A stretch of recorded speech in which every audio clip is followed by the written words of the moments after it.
అందరికీ నమస్కారం. నేర ప్రవృత్తిని తన అజెండాగా మార్చుకున్నటువంటి వైఎస్ఆర్సీపీ పార్టీ గడిచిన 5 సంవత్సరాల్లో చేసినటువంటి ఘటనలు కావచ్చు, మారణ హోమం కావచ్చు, లేకపోతే అఘాయిత్యాలు కావచ్చు, యావత్ ఆంధ్రప్రదేశ్ రాష్ట్రమే కాకుండా దేశవ్యాప్తంగా ఉన్నటువంటి ప్రజలు చూశారు. అయితే గడిచిన 2024 ఎన్నికల్లో వైఎస్ఆర్సీపీ పార్టీ ఘోర ఓటమి పాలైనటువంటి అంశం కూడా మనందరికీ విదితమే.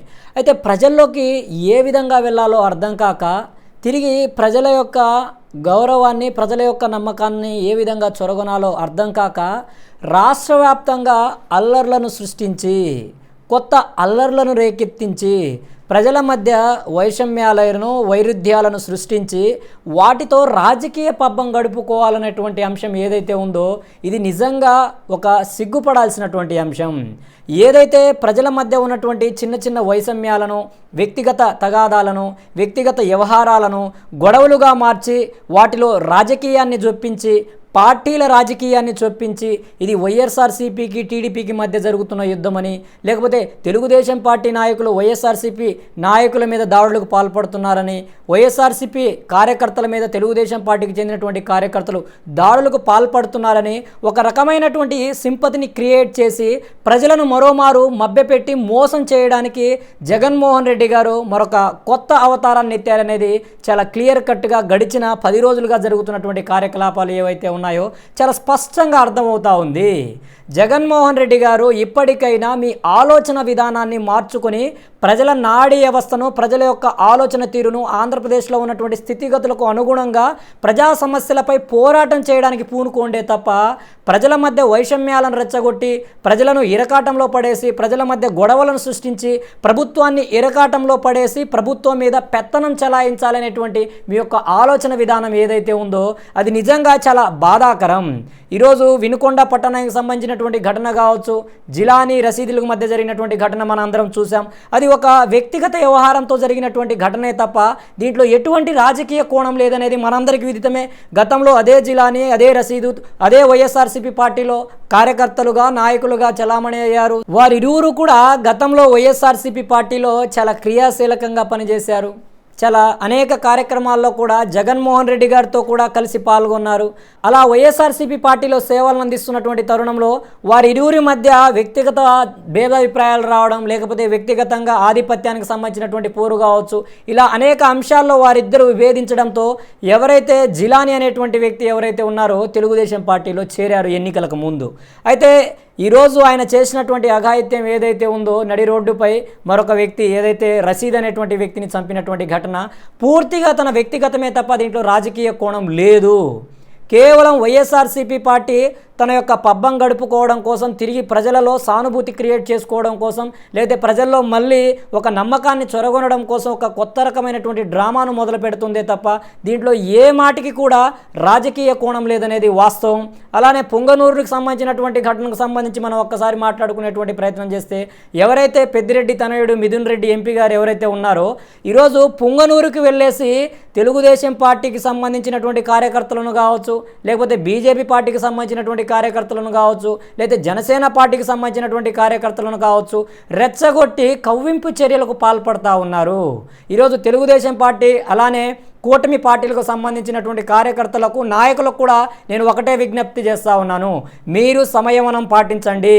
వైఎస్ఆర్సీపీ పార్టీ ఏదైతే ఉందో హత్య రాజకీయాల మీద పురుడు పోసుకున్నటువంటి పార్టీ, రాష్ట్రాన్ని సర్వనాశనం చేసినటువంటి పార్టీ, గడిచిన 5 సంవత్సరాల్లో వాళ్ళు చేసినటువంటి విధ్వంస పాలన ఏదైతే ఉందో మనందరికీ విదితమే. కనుక వీరు చేసేటువంటి కవ్వింపు చర్యలలో, వాళ్ళు చేసేటువంటి ట్రాప్లో పడి పార్టీకి చెడ్డ పేరు తీసుకొచ్చే విధంగా, రాష్ట్ర పురోగతికి గండి పెట్టే విధంగా మీరు వ్యవహరించకూడదు. వారు మిమ్మల్ని రెచ్చగొట్టేటువంటి ప్రయత్నం చేస్తే సంయమనం పాటించి మన కార్యకర్తలు, మన నాయకులు కూడా సంయమనంతో ముందుకు వెళ్ళాలే తప్ప ఈరోజు వాళ్ళు రాజకీయం చేయడానికి ఎటువంటి అంశం దొరక్క, రాజకీయంగా ప్రజల్లోకి వెళ్ళడానికి ఏ అంశం దొరక్క ఈరోజు ఇలాంటి కార్యకలాపాలను, ఇలాంటి రెచ్చగొట్టేటువంటి ధోరణితో ముందుకు వెళ్తున్నారే తప్ప మరొకటి లేదనేది వాస్తవం అనేది తేట తెల్లమైనది. జగన్మోహన్ రెడ్డి గారు మీ యొక్క వైఖరిని మార్చుకోండి. ఇది సరైనటువంటి వైఖరి కాదు. ప్రజా సమస్యల మీద ప్రజా సమస్యల పరిష్కారం దిశగా అడుగులు వేయడానికి పోరాటం చేయండి. ప్రభుత్వం ప్రజలకు ఇచ్చినటువంటి హామీలను నెరవేర్చకపోతే వాటి మీద పోరాటం చేయండి. లేకపోతే ఎక్కడైనా ప్రజలకు సమస్యలు తలెత్తితే వాటి పరిష్కారానికి ప్రభుత్వం మీద ఒత్తిడి తీసుకురావడానికి పోరాటం చేయండి. అంతేగాని ప్రజల మధ్య వైషమ్యాలు సృష్టించి మీరు యొక్క రాజకీయ పబ్బం గడుపుకోవడం కోసం మాత్రమైతే కృషి చేయకండి. కనుక రాష్ట్రంలో ఉన్నటువంటి ప్రజలు కూడా మీరు ప్రశాంతంగా ఆలోచించి నిర్ణయాలు తీసుకోండి. రాజకీయాల కోసం మీ జీవితాలను బలి చేసుకోకండి.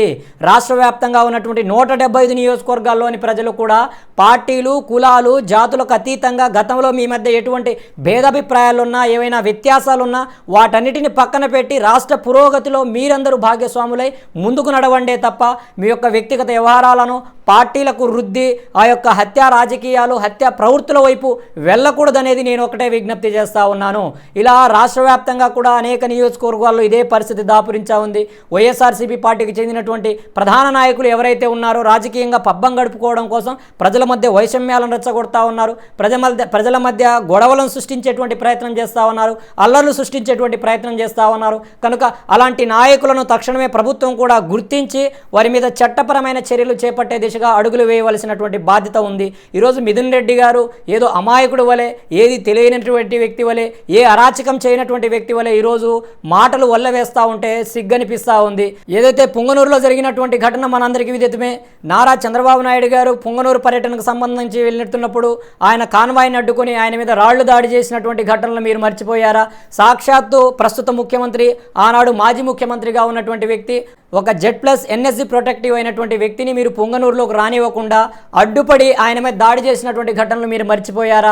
అలాంటి ఘటనల నుంచి ఈరోజు తెలుగుదేశం పార్టీ క్యాడర్ ఇప్పుడిప్పుడే తేరుకొని రాష్ట్ర అభివృద్ధిలో భాగంగా రాష్ట్రాన్ని పురోగతిలో నడిపించడం కోసం కృషి చేయడానికి వారి వంతు సహకారంగా, వారి వంతు కృషిగా ముందుకు వెళ్తూ ఉంటే మీరు తిరిగి పుంగనూరులో అల్లరి సృష్టించడానికి, అరాచకాలు సృష్టించడానికి, పుంగనూరులో మీరు చేసినటువంటి అవినీతి అక్రమాలకు సంబంధించినటువంటి ధనదాహాన్ని కూడబెట్టుకోవడానికి ఈరోజు పుంగనూరుని వెళ్ళి అక్కడ ఉన్నటువంటి క్యాడర్ని మీరు ఈ కవ్వింపు చర్యలకు గురి చేసి కవ్వింపుకు పాల్పడుతున్నారే తప్ప మరొక కోణం మీలో లేదనేది వాస్తవం. మీరు చేసినటువంటి అవినీతి అక్రమాలు రాష్ట్రంలో ఉన్నటువంటి ప్రజలందరికీ తెలుసు. మరీ ముఖ్యంగా చిత్తూరు జిల్లాకు సంబంధించినటువంటి ప్రజలందరికీ తెలుసు. మరీ ముఖ్యంగా పొంగనూరు ప్రజలందరికీ తెలుసు. కాబట్టే ఈరోజు రాష్ట్ర వ్యాప్తంగా మీ యొక్క పార్టీని ప్రజలు తిరస్కరించారు. కాబట్టే మీరు 11 స్థానాలకు పరిమితమయ్యారు. కాబట్టి ఇప్పటికైనా మీ ఆలోచన సరళిలో మార్చుకొని ప్రజా సమస్యలపై పోరాటం చేయడానికి కృషి చేయండి.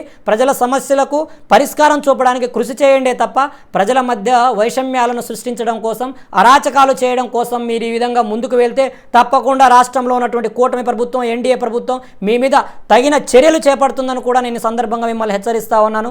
రాష్ట్ర ప్రభుత్వం కూడా డీజీపీ గారు, సిఎస్ గారు తక్షణమే ఈ అంశాలకు సంబంధించినటువంటి అంశాల మీద సమీక్షించి ఎవరైతే ఈ ఘటనలకు పాల్పడుతున్నారో, ఎవరైతే ఈ కవ్వింపు చర్యలకు పాల్పడుతున్నారో, ఎవరైతే ఈ యొక్క రెచ్చగొట్టిన ధోరణి ముందుకు వెళ్తున్నారో వారిని గుర్తించి కఠినంగా శిక్షించే దిశగా ముందుకు అడుగులు వేయాలని నేను విజ్ఞప్తి చేస్తా ఉన్నాను.